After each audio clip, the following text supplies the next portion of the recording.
ঈদের দীর্ঘ ছুটিতে সাধারণ মানুষের চিকিৎসা সেবা ও নিরাপত্তা নিশ্চিত করতে হাসপাতাল সহ বিভিন্ন জরুরি সেবা প্রতিষ্ঠান নিয়েছে বিশেষ প্রস্তুতি। রাজধানী থেকে জেলা পর্যায় পর্যন্ত সরকারি বেসরকারি হাসপাতালগুলোতে চালু রাখা হয়েছে 24 ঘন্টার জরুরি বিভাগ। এরই মধ্যে মেডিকেল কলেজ হাসপাতাল পর্যাপ্ত ঔষধ ও রক্ত সরবরাহ নিশ্চিতের নির্দেশনাও দেয়া হয়েছে। এদিকে ট্রাফিক পুলিশ সহ আইন শৃঙ্খলা পরিস্থিতি স্বাভাবিক রাখতে নগরীর বিভিন্ন স্থানে নেওয়া হয়েছে বিশেষ সেবা ব্যবস্থা।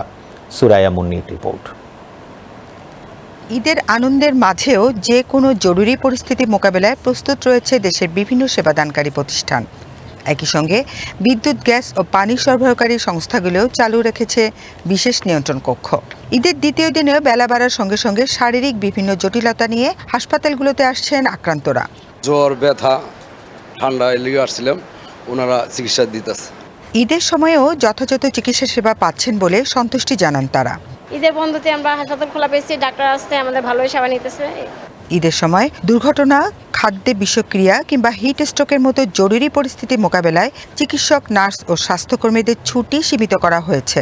ঈদের ছুটিতে রোগীরা যেন কোনো ধরনের ভোগান্তিতে না পড়েন সেজন্য জরুরি বিভাগ, অপারেশন থিয়েটার ও অ্যাম্বুলেন্স সার্ভিস সার্বক্ষণিক চালু রাখা হয়েছে বলে জানান হাসপাতাল সংশ্লিষ্টরা। অ্যাক্সিডেন্ট এবং এখন তো কোরবানির ঈদ গেছে, অনেকে মাংস কাটে, যার কারণে হাত পা কাটা যায় বা অ্যাক্সিডেন্টাল কোনো যদি রুগী আসে দ্রুত আমাদের সার্ভিস আছে, ওটি খোলা আছে, ইমার্জেন্সি 24 ঘন্টা খোলা আছে, তারপর মেডিকেল অফিসার আছেন, আউটডোর খোলা আছে, তারপর হচ্ছে যে ইনডোরও খোলা আছে, ভর্তি নেওয়া হচ্ছে। জরুরি সেবাগুলো সচল থাকায় মানুষের দুর্ভোগ অনেক কমে যাওয়ায় সন্তোষ প্রকাশ করেন সাধারণ মানুষ। আইন শৃঙ্খলা পরিস্থিতি এই অবস্থা তো দেখুন যে ভালো। এই গাড়ির যেগুলো পুলিশের যে টহল টিমগুলো আছে তারা বেশ কিছুক্ষণ পর পরই মুভমেন্ট করতেছে। ঈদের সময় নগরীর নিরাপত্তা নিশ্চিত করতে অতিরিক্ত টহল ও চেকপোস্ট বাড়ানো হয়েছে। জরুরি প্রয়োজনে সাধারণ মানুষকে দ্রুত সহায়তা দেওয়া হবে বলে জানান পুলিশ।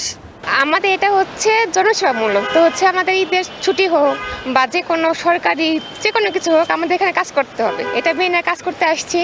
জনসাধারণকেও সচেতন থেকে প্রয়োজনে হটলাইন নাম্বারে 999-এ যোগাযোগ করার আহ্বান জানানো হয়েছে।